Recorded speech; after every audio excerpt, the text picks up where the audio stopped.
အခုကြည့်နေတဲ့သူတွေထဲမှာစနေသားသမီးများရှိပါသလားစနေသားသမီးများရှိတယ်ဆိုလို့ရှိရင်ကြည့်နေတဲ့စနေသားသမီးများရဲ့ငွေရေးကြေးကံကိုခေါ်ကြပေးမှာဖြစ်ပါတယ်အဲ့တော့ငွေရေးကြေးကံကိုဒီ tarot ကံလေးကိုအသုံးပြုပြီးတော့ခေါ်ကြပေးပါမယ်အဲ့တော့စနေသားသမီးများရဲ့လက်ရှိငွေရေးကြေးကံကမကောင်းတဲ့စိုးတဲ့ဘက်ကိုရောက်ရှိနေပါတယ်အဲ့တော့လက်ရှိအချိန်လေးမှာစနေသားသမီးများအများစုဟာငွေကြေးနဲ့ပတ်သက်ပြီးတော့မှပေါ့နော်ငွေကုန်ကြေးကျနေများနေတာကိုတွေ့ရပါတယ်အဲ့တော့ငွေကုန်ကြေးကျများနေရတဲ့အကြောင်းရင်းကလည်းပဲဘာကြောင့်လဲဆိုတော့တခြားကိုကြောင့်မဟုတ်ဘဲနဲ့တခြားသူကြောင့်ပေါ့နော်ဥပမာဆိုလို့ရှိရင်ကိုကမိန်းကလေးဆိုလို့ရှိရင်တခြားကိုရဲ့ပါတိုင်းမျိုးသားဒါမှမဟုတ်ရင်ကောင်လေးပေါ့နော်သူကြောင့်ငွေကုန်ကြေးကျများနေရဖြစ်နေလိမ့်မယ်အမျိုးသားတွေဆိုလို့ရှိရင်လည်းကိုရဲ့မျိုးသမီးတော်၎င်းကိုကောက်မလေးတော်၎င်းပေါ့နော်ကိုနဲ့ပတ်သက်နေတဲ့မိန်းကလေးတယောက်ပေါ့နော်အဲ့ဒီလိုမျိုးစန့်ကျင်ဘက်သူတယောက်အတွက်နဲ့ငွေကုန်ကြေးကျများနေတာကိုတွေ့ရပါတယ်ငွေကြေးနဲ့ပတ်သက်ပြီးတော့မှအဲ့လိုမျိုးပေါ့နော်ကောင်းတဲ့လမ်းကြောင်းနဲ့မဟုတ်ဘဲနဲ့ကောင်းတဲ့ရွယ်ချက်နဲ့မဟုတ်ဘဲနဲ့အဲ့လိုမျိုးမကောင်းတဲ့ရွယ်ချက်နဲ့ငွေကုန်ကြေးကျများနေတာတွေကို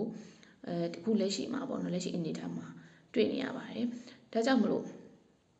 စနေသားသမီးများအနေနဲ့က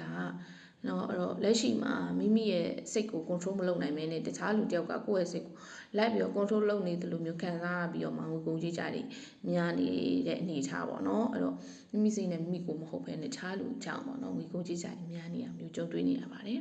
အဲ့တော့အခုလာမဲ့တစ်ပတ်အတော်အတွင်းမှာရောငွေကြေးနဲ့ပတ်သက်ပြီးတော့ကောင်းမွန်လာနိုင်လားစနေသားသမီးများအတွက်ပေါ့နော်အဲ့တော့ငွေကြေးနဲ့ပတ်သက်ပြီးတော့လာမဲ့တစ်ပတ်အတော်အတွင်းမှာတော့ကောင်းမွန်လာဖို့ရှိပါတယ်အဲ့တော့မမျော်လင့်ထားတဲ့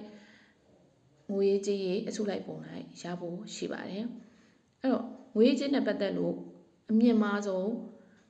ကောင်းမွန်ဆုံးဆိုတဲ့အနေအထားကိုရောက်ရှိမယ်နမိတ်ကိုတွေ့ရပါတယ်ဒါကြောင့်မလို့လက်ရှိမှာကိုဖြစ်နေတဲ့ပေါ့နော်မကောင်းတဲ့အနေအထားကနေပြီးတော့ကောင်းမွန်တဲ့အမြင့်ဆုံးအနေအထားအထိကိုပြောင်းနိုင်ဖို့အတွက်ကမိမိအနေနဲ့ဟာမိမိရဲ့စိတ်ကိုထိန်းချုပ်ရမယ်ပြီးရင်ကောင်းမှုကုသိုလ်အနေနဲ့ဘာတွေလုပ်ပေးရမလဲဆိုရင်အမျိုးသားပေါ့နော်ကိုယ့်ရဲ့အဖေတော်၎င်းဦးကြီးဦးလေးဒါမှမဟုတ်ဆရာတော်၎င်းပေါ့နော်အမျိုးသားတူဦးကိုကိုးကွယ်တဲ့ပေါ့နော်ဆရာတော်တွေတခြားသောအကြီးအကဲတွေပေါ့တော်၎င်းပေါ့နော်အဲ့ဒီကိုတတိလှူဒန်းပေးရပါမယ်တတိလှူဒန်းခြင်းအပြင်နော်အသီးပေါ့နော်အသီးလှူဒန်းခြင်းအပြင်တိရှိကိုအသီးအပွင့်တွေအများစွာငွေကြီးရောက်ရှိလာပါလိမ့်မယ်